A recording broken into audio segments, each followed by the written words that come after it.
waho zukora kera nuboni kugikora. Imana yaciye binyanja itukura kabiri, wambutse ubwoko bwawe ukunda bw'Abayisiraheli, ubakiza amaboko ya Farawo bumva guniha, ifarashi n'uwihetse ubiroha mu nyanja.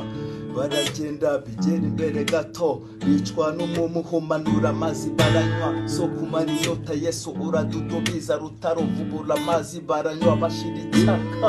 Ubagabudira mani ivuye mu ijuru, inkweto n'imyenda bambaraga n'ibyabasaziraho.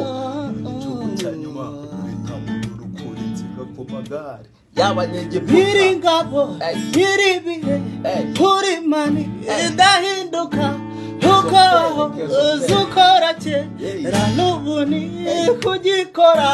Nyiri ngabo nyiri ibihe uri mani idahinduka, uko zukora